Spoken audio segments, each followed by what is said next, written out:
Assalamualaikum warahmatullahi wabarakatuh. Alhamdulillahi rabbil alamin, wassalatu wassalamu ala rasulillahil karim, nabiyyina Muhammadin wa ala alihi wa sahbihi wa dhurriyyatihi wa ummatihi ila yaumiddin wa ba'du. Fa ya ibadallah, usi nafsi wa iyyakum bitaqwallahi faqad fazal muttaqun, fala tamutunna illa wa antum muslimun. Faqala ta'ala, ya ayyuhalladzina amanu taqullaha haqqa tuqatih wa la tamutunna illa wa antum muslimun. Saudara-saudariku, apa kabar? Berjumpa kembali dalam kajian Aqsa Al-Quran Sunnah Solution. Semoga saat ini kita diberkahi oleh Allah Subhanahu wa taala. Alhamdulillah, dengan masuk ke malam Jumat berganti tanggal menjadi 13 Rabiul Awal 1442 Hijrah. Semoga dengan ini kita senantiasa dicintai oleh Allah Subhanahu wa taala, dicintai oleh Rasulullah sallallahu alaihi wasallam, dan semoga kita istiqamah bisa berpegang teguh pada ajaran Allah dan sunnah Rasulullah sallallahu alaihi wasallam. Seperti biasa, kita awali jumpa kita dengan mendoakan saudara-saudari kita yang belum beriman, belum bersyahadat sampai dengan detik ini. Semoga dikuatkan jiwanya oleh Allah, diberikan kesempatan untuk bersyahadat sebelum wafat kembali kepada Allah Subhanahu wa taala. Pun demikian, semoga kita semua senantiasa diberkahi oleh Allah, diberikan segala manfaat dalam kehidupan pada diri kita, harta kita, keluarga kita, ilmu kita, dan tentunya seluruh tugas kehidupan kita. Barakah, bertambah semua nilai kebaikan, ziyadatul khair. Maka orang yang mendapatkan berkah, bertambahlah seluruh nilai kebaikan yang melekat pada diri dan aktivitasnya. Seluruh pandangannya baik, seluruh pendengarannya baik, seluruh apa yang diucapkan dari tutur lisannya mulia. Pun demikian, hartanya diperoleh dengan cara yang baik, dikeluarkan pada yang baik, ilmunya pun didapatkan dengan cara yang baik, dan disampaikan, diterima dengan cara yang baik pula. Karena itulah orang-orang seperti ini pulang dalam keadaan yang baik, husnul khatimah, akhir hidup yang mulia, dan ditempatkan oleh Allah di tempat yang terbaik saat kembali kepada Allah yang maha baik, insyaallah. Untuk itu, guna mencari bekal mencapai apa yang kita harapkan, kita kembali pada pedoman Al-Quran, menggali ayat-ayat Allah Subhanahu wa taala seperti yang dijanjikan Rasulullah sallallahu alaihi wasallam. Beliau pernah bersabda dan diabadikan oleh Al-Imam Al-Bukhari dalam salah satu riwayat hadis beliau. Nabi sallallahu alaihi wasallam pernah bersabda, khairukum man ta'allamal Qur'ana wa 'allamah. Yang terbaik di antara kalian supaya Anda bisa menjadi lebih baik, maka belajar Al-Quran. Yang terbaik di antara Anda ialah orang yang mampu belajar Al-Quran dengan serius, kemudian ia komitmen dan konsisten untuk mengamalkan apa yang telah ia pelajari, pun demikian juga dengan mengajarkannya. Mari kita lanjutkan bahasan kita, masih di surah Al-Baqarah, surah yang kedua, membahas tentang golongan ketiga dari 3 klasifikasi manusia yang dibuka oleh Allah Subhanahu wa taala untuk menerangkan pembuka surah Al-Baqarah. Seperti biasa, saya ingatkan 3 golongan manusia yang utama ini adalah 1, golongan orang-orang mulia, orang-orang yang baik, orang-orang yang dipandang istimewa oleh Allah Subhanahu wa taala, diwakili oleh ayat dari kedua sampai dengan ayat yang kelima di surah Al-Baqarah. Dzalikal kitabu la raiba fi hudal lil muttaqin. Golongan ini disebut langsung oleh Al-Qur'an sebagai golongan orang-orang takwa, insan bertakwa yang mendapatkan jaminan petunjuk Allah dan kenyamanan serta kesuksesan dalam beraktivitas. Ulaika ala hudam mir rabbihim wa ulaika humul muflihun, di ayat yang kelimanya. Untuk mendapatkan itu semua ada latihan yang Allah berikan kepada kita untuk meraih capaian dimaksud. Ya, latihan itu tertuang langsung di ayat yang ketiga sampai dengan keempatnya. Alladzina yu'minuna bil ghaib, yaitu orang-orang yang berusaha mencharge imannya, meningkatkan terus imannya dengan cara 1, wa yuqimunas shalah, dia tingkatkan kuantitas dan kualitas salatnya. Tidak hanya fardunya tapi juga sunnahnya, tidak hanya kuantitasnya tapi juga kualitas kekhusyuannya, kepahaman atas apa yang ia baca, sehingga dari situ muncullah feedback dari salatnya. Ya, ada timbal balik dari salat yang telah ia tunaikan, melahirkan ketenangan pada jiwanya, mempercepat terkabulnya doa, memberikan penjagaan pada perilaku sehingga selalu tampil dalam kebaikan. Wa mimma razaqnahum yunfiqun, kemudian ia pun mulai terbawa pada suasana kebaikan yang lain, bertambah kebaikannya, mulai berbagi dengan harta bendanya, ya, dengan materinya, baik dari segi misalnya uangnya, ataupun makanan, ataupun minuman, atau segala yang baik-baik yang bisa di-share dalam kehidupan menuju ke materi. Kemudian walladzina yu'minuna bima unzila ilaik. Orang ini begitu akrab interaksi dengan Al-Qur'an, baik dari segi qiraah bacaannya ataukah tilawah pemahamannya. Kemudian ia komitmen untuk mengamalkan apa yang ia tilawahi sesuai kurikulum yang telah kita bahas. Anda pebisnis, keluarkan ayat-ayat bisnis untuk dipahami dan diamalkan sesuai petunjuknya.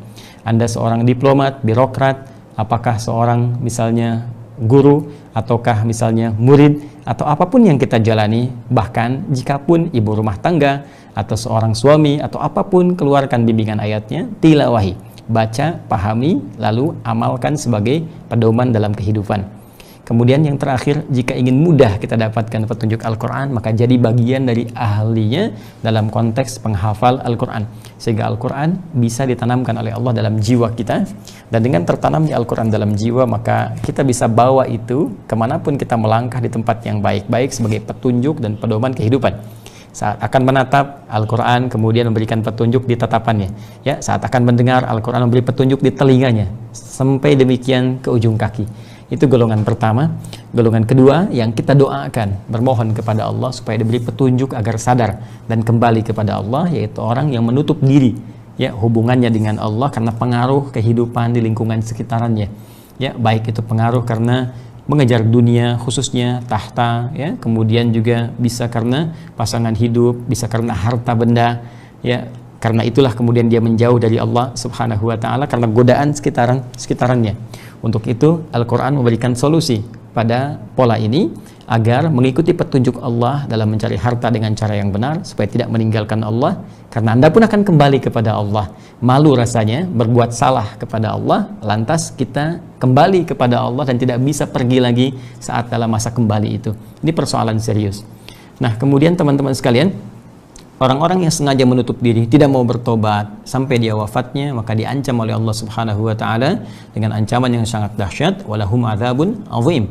Ya, tertutup kemudian cara pencernaan mereka di akalnya, tertutup pendengaran mereka, tertutup pandangan mereka, karena mereka sendiri yang menutup diri itu dengan maksiat yang mereka kerjakan atau capaian-capaian tadi yang dikondisikan oleh setan. Maka diancam oleh Allah jika tidak bertobat, mempertahankan itu sampai wafat, mempertahankan harta dibandingkan dengan iman, padahal iman yang dibawa pulang, harta selesai sampai kehidupan dunia itu tuntas, ya. Mempertahankan kedudukan dibandingkan dengan iman, kedudukan tuntas 4 tahun, 5 tahun, 6 tahun, 7 tahun, 10 tahun, 20 tahun selesai, ya. Atau bahkan maut datang mendahului dan selesai semua itu. Belum terpilih sudah wafat, belum naik, belum dilantik sudah wafat. Mungkin terjadi, ya, kedudukan bisa hilang tapi iman itu yang dibawa pulang menuju Allah Subhanahu wa Ta'ala. Pun demikian dengan alur kehidupan. Karena itu kita biasakan untuk mendoakan saudara-saudari kita yang berusaha menutup diri karena mungkin belum mendapatkan cipta kondisi yang baik, supaya dengan doa Allah berkenan menguatkan hidayah sehingga mau kembali kepada jalan yang telah Allah tunjukkan. Baik, kemudian golongan ketiga, inilah golongan yang masih kita membahasnya karena ini termasuk ayat dengan kuantitas yang cukup banyak sebagai pembuka pada golongan ketiga ini. Detailnya disampaikan nanti pada ayat-ayat berikutnya walau di surah yang berbeda. Jika golongan pertama 5 ayat, ayat 1 sampai dengan 5, kalau kita masukkan satunya, kemudian golongan yang kedua 2 ayat 6 dan 7, dan golongan yang ketiga dari ayat yang ke-8 sampai dengan ayat yang ke-20 sebagai pembuka. Wa minan nasi may yaqulu amanna billahi wa bil yaumil akhir wa ma hum bimu'minin. Hei, di antara sekian banyak manusia, ketika engkau berinteraksi sosial dengan mereka, engkau akan dapati orang-orang yang mendeklarasikan dirinya berkata, kami beriman, ya, kami beriman, padahal sesungguhnya mereka tidak memiliki iman yang benar. Mereka bukan mukmin yang sejati. Yukhadi'unallaha walladzina amanu. Mereka mencoba untuk mengelabui Allah dengan pernyataan mereka, dengan deklarasi di lisannya, walaupun hatinya sesungguhnya tidak sama dengan apa yang keluar di lisannya. Mereka mencoba mengelabui Allah dan orang-orang yang yakin imannya benar kepada Allah. Kemudian apa yang terjadi? Wa ma yakhda'una illa anfusahum wa ma yash'urun. Apa mereka tidak sadar bahwa mereka hanya menipu diri sendiri tanpa mereka sadari? Bagaimana Anda bisa menipu Allah sedangkan Allah Maha tahu bahkan sebelum Anda kerjakan? Anda mau menipu yang Maha mengetahui segalanya, belum Anda kerjakan, belum Anda hidup pun sudah tahu apa yang telah, sedang dan akan terjadi. Maka menipu Allah itu sia-sia belaka. Menipu Allah tidak ada gunanya. Menipu Allah hakikatnya menipu diri sendiri tanpa disadari. Nah, kenapa tidak sadar dengan itu semua? Karena di hati orang-orang ini ada segelintir penyakit, ada virus yang kemudian menyebar. Ya, fi qulubihim marad, di jiwa-jiwa mereka ada penyakit sehingga kebeningan itu tercampur dengan kotoran-kotoran, tertutup sehingga cahaya hidayah Allah tidak bisa tembus ke dalam jiwa mereka. Kalau saya sering ilustrasikan, kalau Anda punya misalnya taruhlah bahkan air bening ya di dalam gelas misalnya, atau susu atau kopi, kemudian di dalamnya ada kotoran hewan tertentu, ataukah tanah yang kotor atau sesuatu yang kotor ya, bukankah itu akan memengaruhi terhadap kualitas minuman yang ada dalam gelas ini, sehingga mohon maaf Anda cium pun baunya berbeda. Bagaimana mungkin Anda konsumsi? Nah, demikianlah ciri orang munafik. Golongan ketiga, orang-orang munafik yang tidak sama antara di luar dengan dalamnya. Di luarnya tercium misalnya seperti kopi, seperti susu, seperti air bening, tapi ternyata banyak kotoran di dalamnya. Nah, diperparah kemudian, yang lebih parah lagi, karena itu dibiasakan ya, dengan dusta lagi, dengan maksiat lagi, dengan salah lagi, sehingga sudah dalamnya kotor, atasnya pun terdapat penutup. Nabi pernah menyampaikan seorang yang berbuat maksiat ya, itu ada naktas sauda di hadis Muslim ya, ada noda-noda hitam ya di dalam cawan hatinya. Jika terus dikerjakan, maka menjadi selaput penutup. Ya, masih bening, masih tipis, berpeluang mendapatkan petunjuk. Masih ada masuk telinga kanan, keluar kiri, tinggal apakah kotoran di dalamnya sudah mulai membaik, membersih, hilang, atau bahkan semakin berkarat. Yang jadi persoalan kalau terus-terusan dikerjakan, dusta lagi, ya, maaf menyalahi lagi ketentuan, yang benar jadi salah, ya, yang salah dibenarkan, terus seperti itu dalam bahasa Arab berdusta secara konsisten, kadzdzaba yukadzibu, maka penutupnya semakin pekat begini. Ya, Anda mau masukkan apapun berat rasanya, masukkan spidol berat, masukkan benda lain berat. Ya, demikianlah cahaya hidayah sulit untuk tembus jikalau maksiat terus dipertahankan. Ya, karena itu orang-orang yang mempertahankan maksiat dan tidak mau kembali dengan sifat kemunafikannya. Perbedaan dengan golongan kedua. Golongan kedua mendeklarasikan dirinya memang menutup dirinya, kafir. Ya, kafir ini bahasa baku ya. Kafir itu bahasa baku. Jadi jangan terlampau sensitif juga. Sama saja dengan mukmin, sama dengan muslim dan seterusnya. Bahkan ini bahasa sopan. Ya, cuma barangkali kemasan-kemasan media dan sebagainya menjadikan seakan-akan ini bahasa yang sarkas ketika dipublikasikan. Padahal ini baku. Ya, kenapa ketika kita menyebut muslim, mukmin terasa biasa saja, tapi ketika kafir menjadi persoalan. Padahal kafir dalam Al-Quran adalah bahasa baku yang sangat sopan. Kafir menutup diri. Al-Quran tidak pernah menyebut misalnya pengikut hewan, ataukah misalnya pengikut yang buruk atau dan sebagainya, bahasa-bahasa sumpah serapah yang kasar. Ini sangat indah bahasanya, orang yang menutup dirinya. Ya, mereka mendeklarasikan menutup diri dari Allah Subhanahu wa taala, itu pun masih diberi peluang untuk bertobat dan diberikan jalan-jalan menuju hidayah. Tapi golongan ketiga ini, dia mendeklarasikan dengan lisannya dia beriman. Dia muslim, tapi karena dalamnya tadi banyak kotoran dan terbiasa berbuat maksiat, dipertahankan itu, maka jadi sekat pada cawan hatinya hidayah Allah yang senantiasa ditembuskan. Ya, hidayah itu selalu diberikan. Seperti sinyal di handphone Anda, sinyal itu selalu ada. Persoalannya, apakah handphone Anda mampu menangkap atau tidak? Kalau Anda berada di ruangan, sinyalnya tak sampai, bukankah Anda akan coba keluar mencari untuk mendapatkan sinyalnya? Jangan katakan sinyalnya tidak ada, Anda yang terhambat untuk mendapatkan itu. Ya, tinggal usaha Anda, apakah mau tidak dapat sinyal itu? Bukankah Anda keluar, cari jaringan dan sebagainya? Sekarang sinyal hidayah diberikan, cuma karena Anda terhambat oleh maksiat, sinyal itu nggak nyampe. Anda mesti keluar dulu dari ruangan itu, keluar dulu dari situasi itu, cari sinyalnya, dapatkan sinyalnya. Ketika hati Anda tergerak mencari sinyalnya, dapat Anda hidayah itu. Karena itu jelas Allah menegaskan di Quran surah ke-29 ya, di ayat 69 itu, walladzina jahadu fina lanahdiyannahum subulana. Orang-orang yang memang sungguh-sungguh serius mau mencari hidayah kami, pengen nyari sinyal-sinyal hidayah. Dia merasa sinyalnya lemah, dia cari. Dia datang, dia bertanya pada ustadz, dia datang ke masjid, dia lihat tayangan-tayangan islami. Karena itu sering saya katakan kepada Anda, ya Anda pun bahkan misalnya, mohon maaf, yang terkondisikan oleh situasi, ya, tergoda oleh setan, apa karena lingkungan, karena pekerjaan, karena macam-macam, tiba-tiba berbuat maksiat, ya, tiba-tiba kemudian di beranda Anda muncul tayangan kami, ya, saya sedang ceramah seperti ini, atau bahkan Anda misalnya sengaja datang hanya untuk dislike saja, tapi kok dislike-nya ke tempat saya gitu, ya itu nggak ada masalah. Ya, yang paling menarik Anda ikutin dari awal sampai akhir. Ya, hanya untuk bikin status misalnya atau menyoal tertentu, tapi Anda ikut, itu kan menarik. Itu sesungguhnya peluang. Tinggal bagaimana mengondisikan keadaan hati kita untuk menerima itu semua. Ya, itu biasa teman-teman. Tidak ada manusia yang sempurna. Ya, saya menyayangi Anda, saya menyayangi kita semua, saling menyayangi dalam kebaikan, dan kita saling mendoakan. Tinggal apakah itu semua membantu kita untuk menjadi baik? Tanyakanlah pada diri kita. Ya, kita terlahir dalam keadaan bening, bersih, baik. Kenapa pulang harus dalam keadaan kotor? Perbaiki diri kita.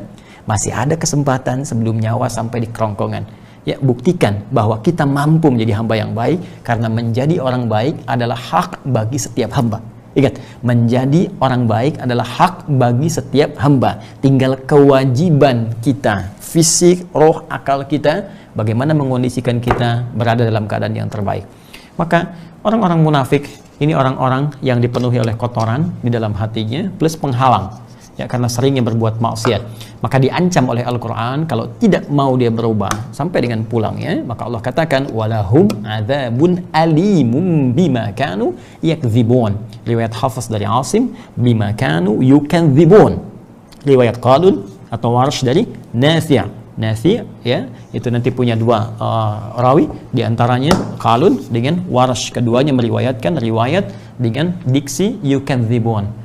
Ya, dua-duanya dari Nabi Sallallahu Alaihi Wasallam untuk menjangkau seluruh keluasan diksi Al-Quran, bahasa Al-Quran. Jadi mereka diancam dengan siksa yang pedih. Saya ilustrasikan pekan lalu, adzabun azim itu seperti kalau kita ngulek gitu ya. Kemarin kita ilustrasikan ibunda atau istri di rumah misalnya, atau suami, ayah mengulek sambal, kan? Ada tomat yang langsung dipukul pakai coet begini, ya, begini. Nah, itu adzabun azim. Ya, tapi kalau dipotong-potong dulu, potong, nah, kemudian baru diulek begini, itu azabun alim. Ilustrasi sederhana. Laisa kamitslihi syai'. Ya, tidak sama dengan nanti yang di akhirat, mungkin lebih dahsyat daripada itu. Ada yang dikuliti dulu, dibakar dulu, baru ditimpa, ya, ada yang langsung dicelupkan, angkat celup, angkat celup, ya, dan setiap diangkat sembuh lagi, kulitnya muncul lagi, dicelupkan, hancur, terbakar lagi, demikian seterusnya. Seharinya sama dengan 1000 tahun dalam kehidupan dunia. Nah, diancam, ya. Apakah tidak cukup dengan ancaman ini? Teman-teman sekalian, mohon izin ya. Ayo teduh sebentar, tenangkan hati kita, lalu gunakan akal kita dengan baik. Logika kita, akal yang telah Allah anugerahkan kepada kita, sangat istimewa. Sehingga dengan itu diutamakan kita dari hewan. Bahkan kita bisa mengungguli malaikat ketika kita membangun keadaan diri kita, mendekatkan diri kepada Allah. Malaikat itu soleh, wajar, karena tak ada nafsu, nggak ada perjuangan. Jadi kalau yang zikir aja sampai kapanpun, yang tasbih nggak ada perjuangan, malaikat nggak ada nafsu. Pernah dengar malaikat misalnya pengen ngelamar seorang? Tidak ada. Ya, tapi kita berjuang karena ada nafsu. Jadi kalau kita soleh, derajat kita lebih tinggi daripada malaikat.